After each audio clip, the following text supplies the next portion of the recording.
Hi, I'm Eli, and I make games. So for this week's episode of Feedback Friday, number 5, I'm covering a game called Dreamin Cat.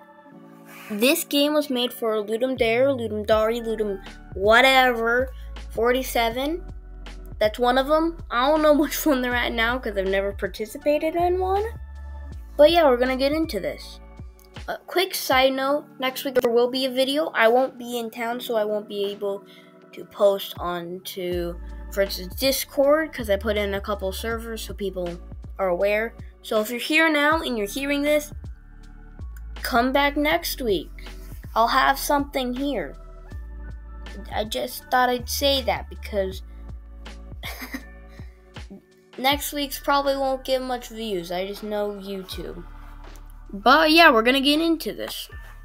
So for my critiques, my first one is the button you jump with is Z, and it doesn't make sense. You'd think it would be up arrow or you'd think it'd be space, but no, it's Z.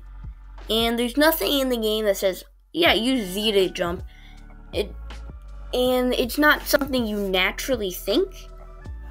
So you get really confused. I had to go back to the itch page and look at it, and it said, hey look, Z to jump. There you go, and I was able to play the game. And that it was a fun, good game, but the fact that you have to press Z to jump, and it's not like Z is uncomfortable, it's just that it doesn't make sense and you don't think to use Z. And yeah, that's just how it is. All you'd have to do, just change it to arrow, upper arrow, or space.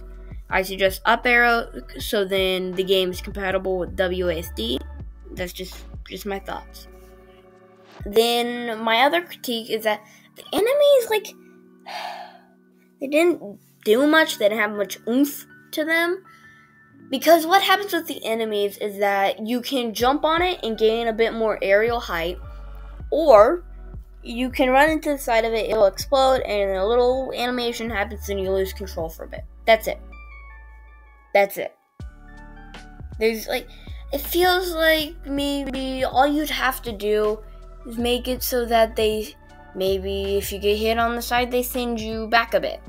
That's all you'd have to really do, because the enemies, they don't feel like a threat. They never do.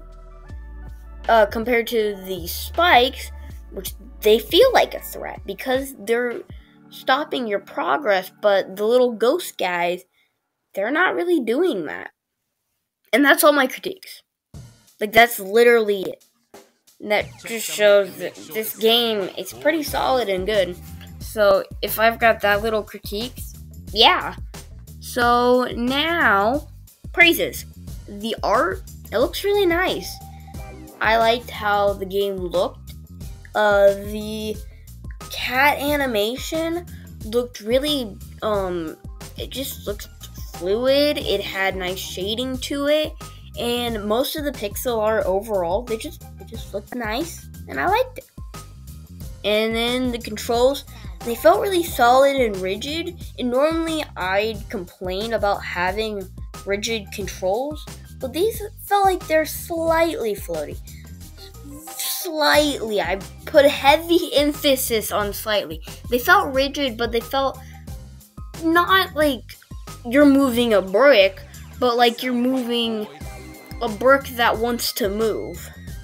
They feel rigid and they feel very smooth and stiff, but at the same time it feels fluid, and I think part of that is that the fluid animations and just the nice aesthetic of it kind of makes it feel better as a jump. And that's just how it is. The controls, they feel nice. There's a wide variety of things you can do. You can let's just see here. You can move. You can go right, left, so that's move.